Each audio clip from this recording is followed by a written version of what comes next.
नमस्कार, स्वागत है आप सभी का सुजस सारांश की इस क्लास में, जहां हम पढ़ते हैं राजस्थान का करंट अफेयर्स और आधार होता है हमारा राजस्थान सरकार की सुजस पत्रिका। तो शुरुआत करते हैं आज की हेडलाइन के साथ। सबसे पहली न्यूज क्या है कि राज्य की बजट घोषणाओं की पूरे प्रदेश में सराहना हुई। तो राजस्थान सरकार ने जो अपनी बजट घोषणाएं की उनमें से कितनी वो पूरी कर पाई है, कितनी है जो अभी पाइपलाइन में है, अपनी पूरी होने बाकी है। तो मुख्यमंत्री के अनुसार जो राज्य की बजट घोषणा है उनकी पूरे देश में सराहना हुई है। इधर है विजयदशमी पर राज्यपाल ने शुभकामनाएं दी। जैसा कि आपको पता है आज विजयदशमी दशहरा है।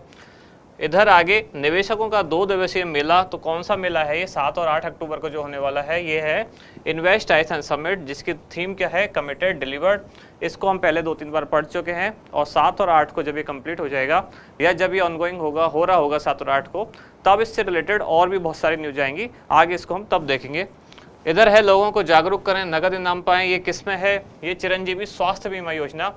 चिरंजीवी स्वास्थ्य बीमा योजना का प्रचार प्रसार करने के लिए सरकार ने कई प्रोग्राम चलाए हैं। इसी से संबंधित था चिरंजीवी ग्राम सभा, चिरंजीवी वार्ड सभा। अब सोशल मीडिया पर इसका प्रचार करने के लिए सरकार ने एक प्रोग्राम चलाया है कि अपने अपने सोशल मीडिया पेज पे, व्हाट्सएप पे, फेसबुक पे, इंस्टाग्राम पे या ट्विटर पे, इन सब पे कुछ वीडियोज़ बना के जो लोग डालेंगे, तो जिसके सबसे ज़्यादा व्यूज़ और सबसे ज़्यादा लाइक होंगे उनको सरकार कितना 11-11 हज़ार रुपये तक का इनाम देगी। ये सरकार ने ऐसी घोषणा की है ताकि मुख्यमंत्री चिरंजीवी स्वास्थ्य बीमा योजना की जो जानकारी है वो आमजन तक पहुंच पाए। और इधर जो गांधी जयंती के उपलक्ष्य में खादी वस्त्रों पर या खादी चीज़ों पर 50% की छूट दी गई है। कब से कब तक है, 2 अक्टूबर से 30 जनवरी तक। 2 अक्टूबर से 30 जनवरी तक। तो एक सामान्य सी चीज़ है, केवल सरकार के खादी का या खादी विभाग का एक प्रचार है। एग्जाम के पॉइंट ऑफ व्यू से उतना इंपॉर्टेंट नहीं है, फिर भी केवल एक जानकारी के तौर पे हम इसे याद रख लेते हैं। अब आगे चलते हैं। आगे क्या है, जैसलमेर। इधर जन समस्याओं का समाधान हमारा प्रथम उद्देश्य, सामान्य प्रशासन की खबर है। और इधर एक न्यूज है स्वच्छता सर्वेक्षण 2022, जिसमें उदयपुर जिला प्रदेश भर में प्रथम रहा। तो स्वच्छता सर्वेक्षण क्या है, किसने कौन सा स्थान हासिल किया, इसको आज हम देखेंगे। इधर एक योजना है वरिष्ठ नागरिक तीर्थ यात्रा योजना। इसको एक बार तो हम पहले देख चुके हैं, आज इसको एक बार वापस रिवाइज करेंगे, देखेंगे ये योजना क्या है, क्या इसके प्रावधान है, किनको इनका फायदा मिलता है, मतलब पात्रता क्या है और लाभार्थी कौन है। इधर मुख्यमंत्री श्री अशोक गहलोत की विजयदशमी पर शुभकामनाएं। फ्रंट पेज पे जो था वो राज्यपाल की तरफ से था, ये मुख्यमंत्री की तरफ से है। आगे एक न्यूज है 12 में मिनी फूड पार्क हेतु निःशुल्क भूमि आवंटित की जाएगी। तो जैसा कि जो राज्य का बजट था 2021-22 का, उसमें राज्य सरकार ने घोषणा की थी कि आगामी 3 साल में जिले के, मतलब राज्य के हर जिले में मिनी फूड पार्क की स्थापना की जाएगी। उसी क्रम में अब कहाँ लगाया जा रहा है, 12 में। तो इस न्यूज को देखेंगे। इधर है मंत्री ने नर्मदा नहर परियोजना क्षेत्र में निरीक्षण किया। और यहाँ है अजमेर में पर्यटन निगम दर्शनीय स्थलों के लिए एक बस चलाएगा। अगले पेज पर प्रदेश को स्वच्छता के लिए 6 अवार्ड मिले। ये वही स्वच्छता सर्वेक्षण की बात हो रही है। तो इसमें कौन कौन से अवार्ड मिले राजस्थान को वो देखेंगे। और ये एक योजना है जिसको एक बार हम पहले देख चुके हैं, आज दोबारा इसका रिवीजन करेंगे। कौन सी योजना है, Rajiv Gandhi scholarship for academic excellence योजना। ये योजना क्या है, इसके प्रावधान क्या है, किसको इसका लाभ मिलता है, कौन इसकी पात्रता रखते हैं, ये सारी चीज़ें आज हम देखने वाले हैं। शुरुआत करते हैं अपने इंडेक्स के साथ। देखते हैं आज कौन कौन सी न्यूज हम देखने वाले हैं। सबसे पहली जो खबर है वो क्या है, स्वच्छता सर्वेक्षण ग्रामीण 2022। तो इसमें राजस्थान का क्या स्थान रहा, पहला स्थान इंडिया में ओवरऑल किसको मिला, राजस्थान का क्या रोल है, बाकी सारी चीज़ें देखेंगे। दूसरी जो न्यूज़ है वो कौन सी है, Rajiv Gandhi scholarship for academic excellence योजना। तीसरी न्यूज़ है वरिष्ठ नागरिक तीर्थ यात्रा योजना। और चौथा जो मिनी फूड पार्क है 12 में जो लगाया जाने वाला है उसके बारे में, साथ ही मिनी फूड पार्क के बारे में थोड़ा सा समझेंगे। अब शुरुआत करते हैं सबसे पहली खबर के साथ। सबसे पहली खबर क्या है, स्वच्छता सर्वेक्षण ग्रामीण 2022। इसमें ओवरऑल भारत में पहला स्थान कौन से राज्य को मिला, बड़े राज्यों की श्रेणी में। इसमें कई श्रेणियां बनाई गई हैं, जैसे बड़े राज्यों की श्रेणी, छोटे राज्यों की श्रेणी या केंद्र शासित प्रदेशों की श्रेणी। तो इसमें बड़े राज्यों की श्रेणी में पहला स्थान मिला है तेलंगाना को, दूसरा स्थान इसमें मिला था हरियाणा को, और तीसरा स्थान जिसको मिला था वो था तमिलनाडु।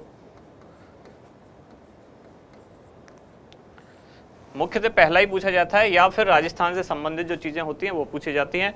तो ओवरऑल पहला तेलंगाना को। अब देखते हैं राजस्थान का क्या रोल था इसमें, जारीकर्ता कौन है। तो जारीकर्ता है इसका जो भारत सरकार का जल शक्ति मंत्रालय है, केंद्रीय जल शक्ति मंत्रालय, उसके अधीन आता है पेयजल एवं स्वच्छता विभाग।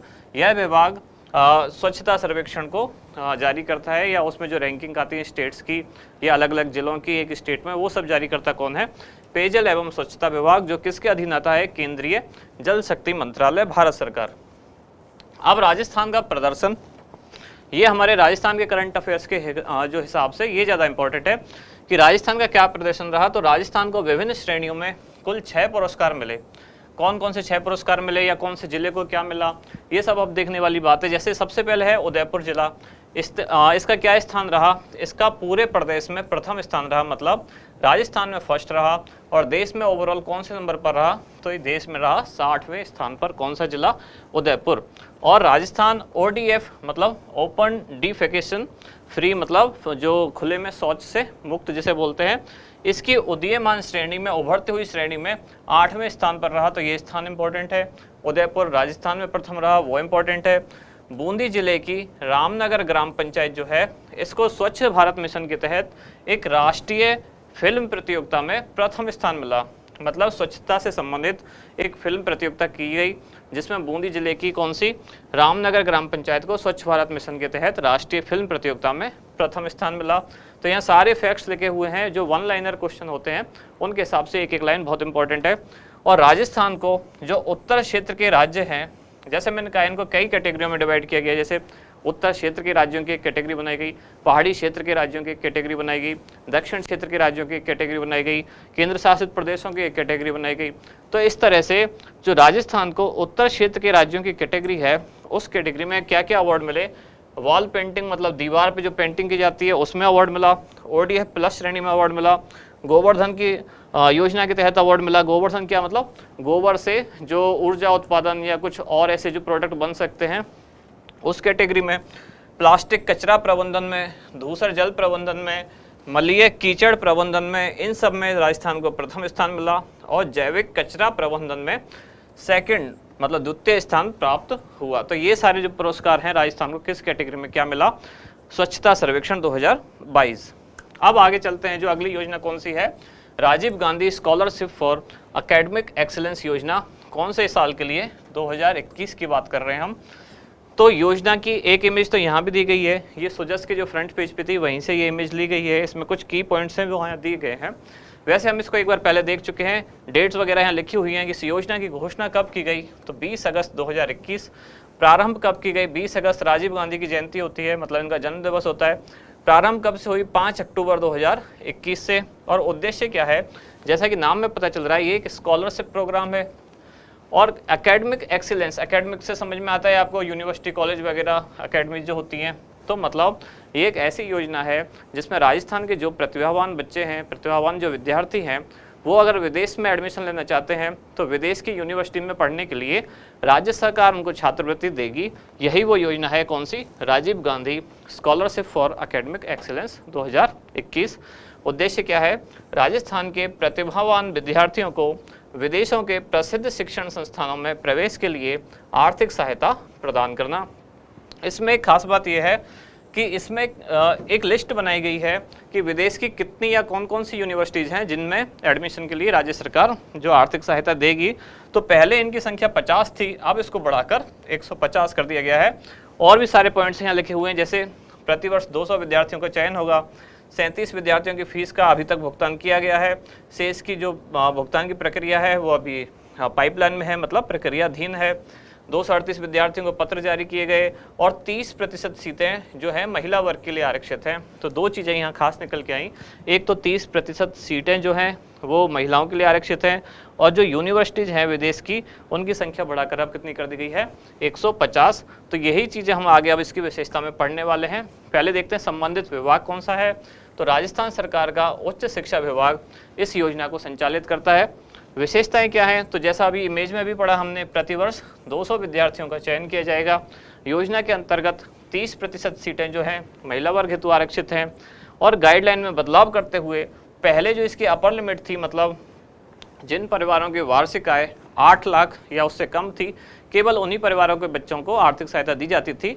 अब गाइडलाइन में एक परिवर्तन किया है कि अगर ऐसा होता है कि 8 लाख से जो कम वाले परिवार हैं, ऐसे उतनी संख्या हो ही नहीं पाती उतने बच्चों की, तो सरकार इसमें थोड़ी सी ढील दे सकती है। और अगर पद रिक्त रहते हैं तो सरकार उन लोगों को भी इसमें मौका देगी जिनकी पारिवारिक आय 8 लाख रुपए से ज़्यादा है। वही यहाँ लिखा हुआ है कि गाइडलाइन में बदलाव करते हुए 8 लाख रुपए से कम वार्षिक पारिवारिक आय वाले विद्यार्थियों की सीटें रिक्त रहने की स्थिति में अधिक वार्षिक आय वाले पारिवारिक आय वाले विद्यार्थियों को चयन पर विचार किया जाएगा। वही सिंपल सी बात थी। अगर 8 लाख से कम वाली कैटेगरी में सीटें खाली रह जाती हैं तो 8 लाख से ज़्यादा जिनकी आय है उनके चयन पर भी विचार किया जाएगा।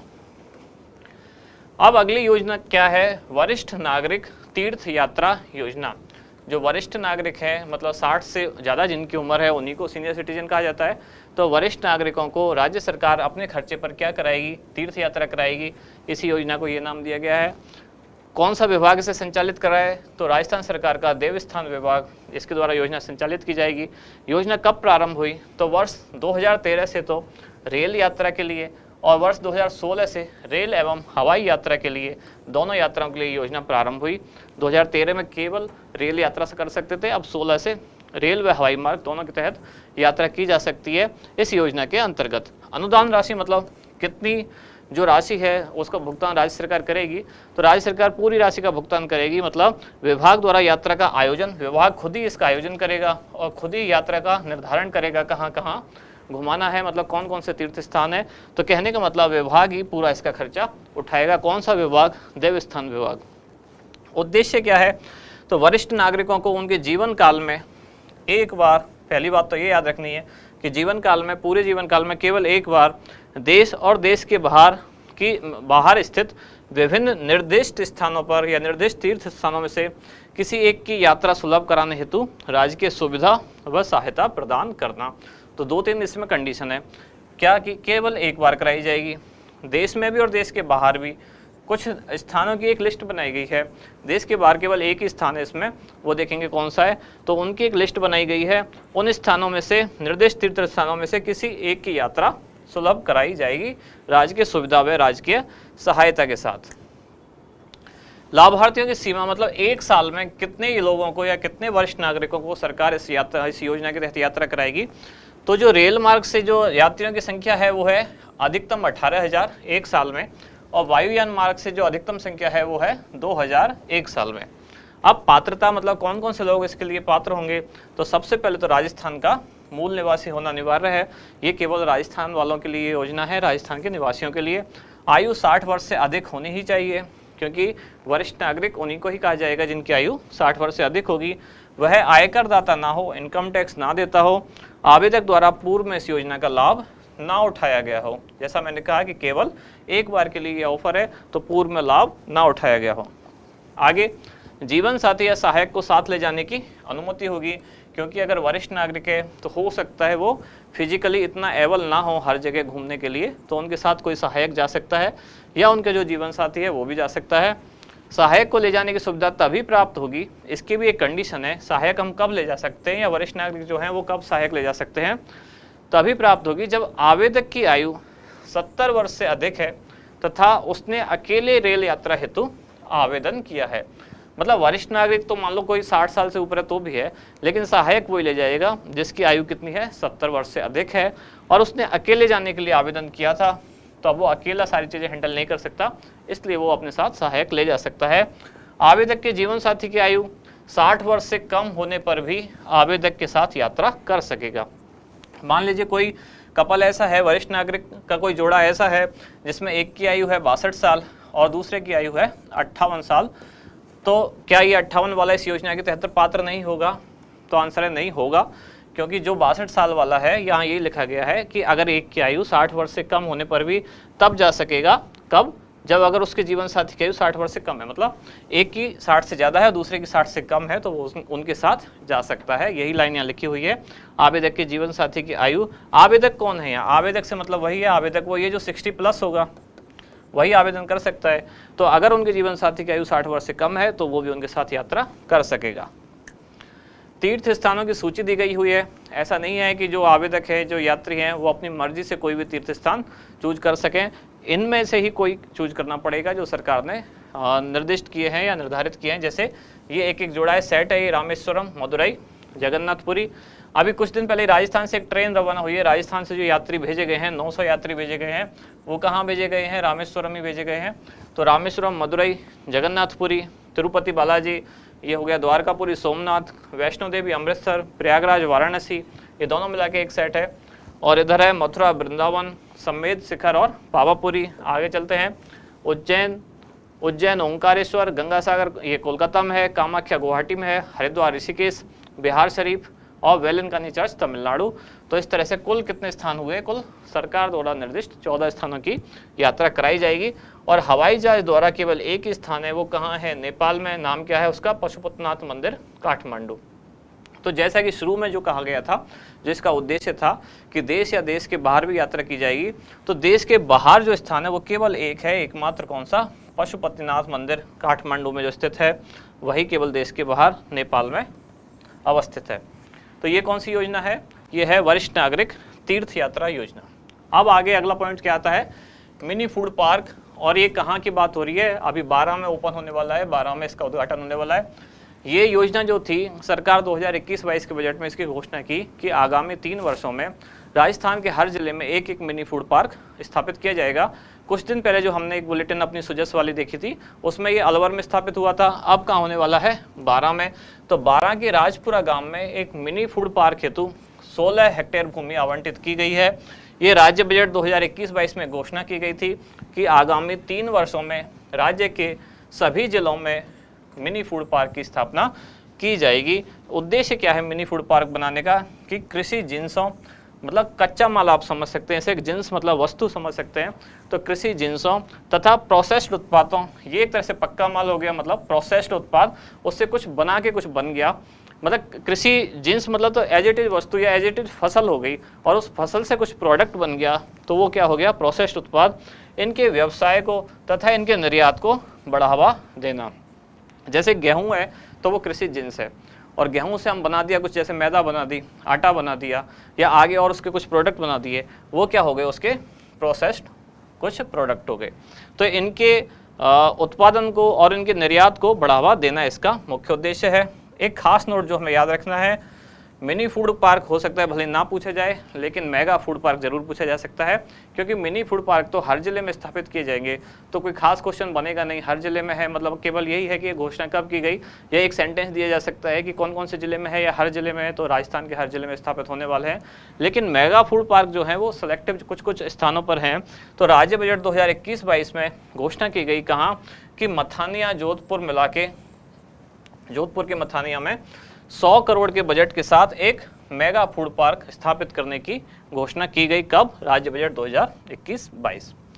और लास्ट में है ये क्वेश्चन, लेकिन क्वेश्चन से पहले हम एक बार बात करते हैं। कल जैसा कि हमने कहा था, जो फ्लैगशिप योजना है राजस्थान सरकार की, 26 योजना है, जो सारांश है इकोनॉमिक सर्वे का, आपको पढ़ने के लिए कहा गया था। अगर आपने पढ़ा है तो बहुत अच्छा है, वो लोग धन्यवाद के पात्र हैं। जिन्होंने अगर नहीं पढ़ा है तो एक बार उस पर नज़र जरूर मारें, क्योंकि आगे जब हम हर दिन योजनाएं पढ़ते हैं तो आपके अगर ध्यान में होगा कि ये वाली योजना राज्य सरकार की फ्लैगशिप योजना है, तो अपने आप ही आपका उस पर ध्यान ज़्यादा जाएगा। अब देखते हैं ये क्वेश्चन क्या है आज का, कि स्वच्छता सर्वेक्षण 2022 के तहत निम्नलिखित में से कौन सा जिला प्रदेश भर में अव्वल रहा। 4 ऑप्शन दिए गए हैं, उदयपुर, जयपुर, जोधपुर और कोटा। तो इनमें से क्या होगा आंसर, ये बताएं आप हमें कमेंट्स में। अब मिलते हैं कल अगली न्यूज़ के साथ अगले वीडियो में।